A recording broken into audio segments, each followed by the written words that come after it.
सभी को मेरा प्यार भरा नमस्ते। मैं अंसार खान। आज आप लोगों से बात करेंगे हम वाइल्ड लाइफ फोटोग्राफी को लेके। तो मैंने सोचा क्यों ना हम इंडोर की जगह आउटडोर में कुछ फोटोग्राफी शूट करें और आपको लेंस और कैमरे के बारे में बताऊं। तो जैसा कि मैं बताना चाहता हूं पहले आपको, वाइल्ड लाइफ फोटोग्राफी में काफ़ी अलग अलग सब्जेक्ट्स हैं। जिस तरह से bird photography, mammals photography and reptiles और insects photography, under water photography, तो काफ़ी सारे सब्जेक्ट्स हैं। पर बर्ड फोटोग्राफी और मैमल्स फोटोग्राफी के लिए सबसे ज़्यादा इम्पोर्टेंट चीज़ है कि आपका वाइल्ड लाइफ के प्रति प्रेम होना, पक्षी प्रेम होना, वन्य जीवों के प्रति लगाव होना और उनके बारे में जानकारियाँ होना। अगर आप एक अच्छी फ़ोटोग्राफ निकालना चाहते हैं तो आपको सबसे पहले उनके बिहेवियर को जानना पड़ेगा। अगर आप उनके बिहेवियर को समझेंगे तो आप काफ़ी अच्छी फ़ोटोग्राफी कर सकते हैं। तो अभी मैं बेसिकली मैं पार्क में आया हूँ, केवलादेव नेशनल पार्क में, और सुबह का टाइम है और काफ़ी मिस्ट हो रही है। तो मैं आपको जस्ट अपना कैमरे और लेंसेज के बारे में थोड़ा सा बताना चाहूँगा कि बर्ड फोटोग्राफी के लिए हमें कौन सा कैमरा और लेंसेज चाहिए। तो जैसा कि बताना चाहूँगा, ये कैमरे रखे हुए हैं, आप देख सकते हैं। तो मार्केट में आजकल काफ़ी सारे ऑप्शन अवेलेबल हैं, जो कि डिपेंड करता है कि आपका बजट क्या है, किस हिसाब से क्या परचेज़ करते हैं। तो जैसे कि मैं दिखाता हूँ आपको, ये जो कैमरा है ये निकॉन माउंट और आपका ये निकॉन कैमरा एंड टेमरॉन का लेंस है। तो ये टेमरॉन का लेंस आपका 150 to 500 है और काफ़ी अच्छा लेंस है, काफ़ी हैंडी है। इसको आप हैंडहेल्ड शूट कर सकते हैं, जूम यूज़ कर सकते हैं। मैमल्स के लिए काफ़ी ज़्यादा बढ़िया है। और बर्ड फोटोग्राफी के लिए आपको एक प्राइम लेंस भी चाहिए। इसी तरह से ये दूसरा कैमरा है, ये भी आपका निकॉन है और इसमें टेमरॉन का 150 to 600 लेंस है। तो बर्ड्स फोटोग्राफी के लिए काफ़ी अच्छा है मैमल्स के लिए, क्योंकि बर्ड्स काफ़ी ज़्यादा मैं बोलना चाहूँगा कि अगर आप एक जगह बैठेंगे, उनको टाइम देंगे, तो काफ़ी अच्छा फ़ोटो निकाल सकते हैं पेशेंस के साथ। और कभी आपको एक्शन फ़ोटोग्राफी करनी है तो जूम लेंस काफ़ी अच्छे हैं, जो इजीली मूव कर सकते हैं, आप जूम कर सकते हैं और फ्लॉग के फ़ोटो खींच सकते हैं। इसी तरह से अब ये दूसरा लेंस है, ये निकॉन है। निकॉन का 200-500 का लेंस है और D500 कैमरा है। तो ये भी काफ़ी है ना अच्छा कॉम्बिनेशन है वाइल्ड लाइफ फोटोग्राफी के लिए, बर्ड्स एंड मैमल्स दोनों चीज़ों के लिए। क्योंकि ये आपका निकॉन 500 लेंस जो कैमरा है वो 1.5 क्रॉप फैक्टर है। तो ऑलमोस्ट है ना 500 के साथ 1.5 को क्रॉप फैक्टर है, तो काफ़ी अच्छा आपको मिलती है, 750 के आसपास रेंज मिलती है, जो बर्ड्स के लिए और मैमल्स के लिए दोनों के लिए ही बहुत अच्छा है। बट अभी क्योंकि लाइट बहुत ज़्यादा कम है, आप देख सकते हैं, तो मैं अपना प्राइम लेंस के साथ कुछ शूट करूँगा। आप देख सकते हैं पीछे काफ़ी सारी red tested pochard and egret बैठा हुआ है। तो मैं सबसे पहले इसके लिए मुझे ट्राइपॉड चाहिए। तो आपको एक अच्छा ट्राइपॉड की ज़रूरत है और लाइट काफ़ी कम है, तो मैं आपको कुछ शूट करके दिखाता हूँ।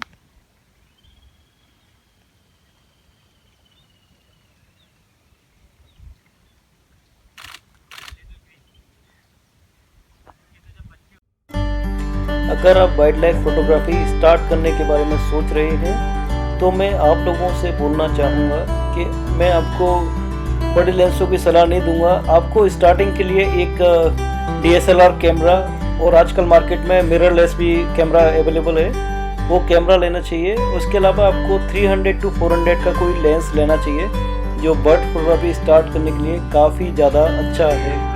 और मार्केट में काफ़ी सारे ऑप्शन अवेलेबल हैं, जैसे कैनन है, निकॉन है, टेमरॉन के हैं, तो काफ़ी सारे, सोनी है, तो काफ़ी अच्छे अच्छे लेंस मार्केट में अवेलेबल हैं। तो उन लेंसों पे आपको जाना चाहिए और फोटोग्राफी स्टार्ट करना चाहिए। जैसा कि हम जानते हैं, वाइल्ड लाइफ फोटोग्राफी में काफ़ी सारी चुनौतियाँ भी हैं। कभी कभी हमें एक ही जगह बैठ के काफ़ी देर तक, घंटों जानवर का, पक्षियों का इंतज़ार करना पड़ता है, अच्छी लाइट की प्रतीक्षा करनी पड़ती है। तो ये बहुत ही इम्पोर्टेंट चीज़ है, जिसको हमें वाइल्ड लाइफ फोटोग्राफी के लिए बोलते हैं कि लाइट अच्छी है तो अच्छी फोटोग्राफी होगी, और लाइट नहीं है तो एक अच्छा फोटोग्राफर उस लाइट को किस तरह से यूज़ करता है, वो भी एक फ़ोटोग्राफी की टेक्निक है, जिसके बारे में हम अभी धीरे धीरे करके बात करेंगे। वन्य जीव फोटोग्राफी हमारी प्रकृति के लिए भी बहुत अच्छी ज़रूरी है, जिससे कि हम जो तस्वीरें फ़ोटो खींचते हैं, उस फोटो को साझा करने से हम अपनी प्रकृति की सुंदरता को दर्शाते हैं और लोग बाग उसको देखने के बाद उसका महत्व मालूम पड़ता है कि जंगल हैं और जितने भी चिड़िया हैं वो हमारे लिए क्यों ज़रूरी हैं। और एक तरह से हम उनकी नेचर की हेल्प करते हैं, जिससे कि जो हमने नेचर से लिया वो हम नेचर को फ़ोटो के द्वारा लौटा रहे हैं, लोगों को एक अवेयरनेस दे रहे हैं कि वाइल्ड लाइफ हमारे लिए कितनी इम्पोर्टेंस है। तो इस तरह से भी काफ़ी ज़्यादा इम्पोर्टेंट है कि हम जो प्रकृति है उसको फोटोग्राफी के ज़रिए बचा सकें। तो वाइल्ड लाइफ फोटोग्राफी काफ़ी इम्पोर्टेंस है।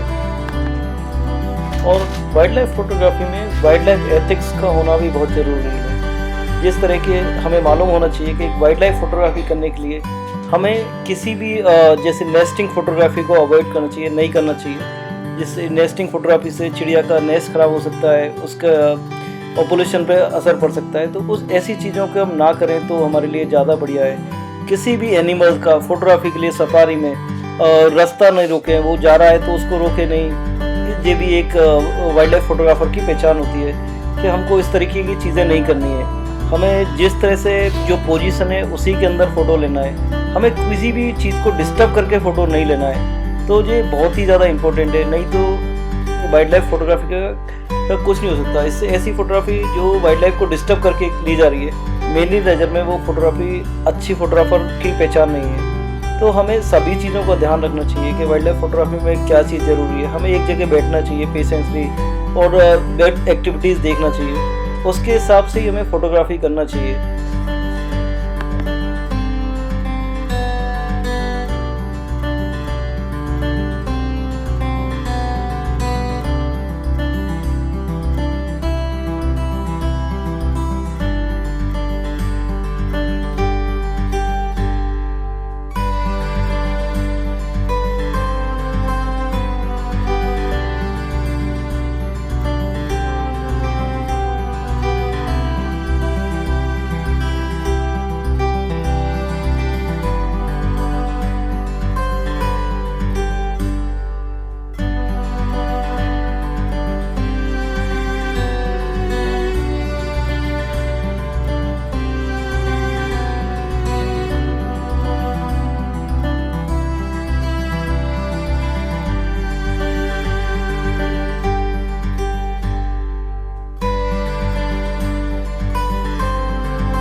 सो अभी आप देख सकते हैं कि मैंने अपना ट्राईपोड पर कैमरा लगाया हुआ है और मैं किंगफिशर, स्मॉल किंगफिशर की फ़ोटोग्राफी कर रहा हूँ, जो कि आप मेरे कैमरे में देख सकते हैं आकर किस तरीके का फ़ोटो मिला है मुझे।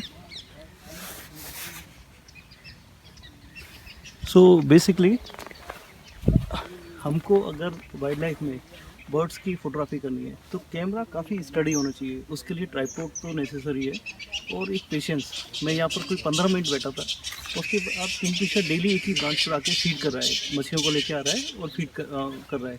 तो मैंने जैसे कि मैंने पहले भी बोला था, बर्ड बिहेवियर का हमें मालूम होना चाहिए। अगर हमें मालूम है कि उसकी क्या मूवमेंट रहने वाला है, क्या एक्टिविटीज़ हैं, तो फोटोग्राफी बहुत ईजी हो जाती है। जैसा कि आप देख सकते हैं अभी लाइट काफ़ी कम है, तो मैंने अपना कैमरा मैनुअली रखा हुआ है, जिसमें कि स्पीड अराउंड 400 आ रही है और ISO इसका 400 के आसपास ही है और 5.6 अपर्चर है। तो फ़ोटो आप देख सकते हैं काफ़ी क्लियर आ रहा है।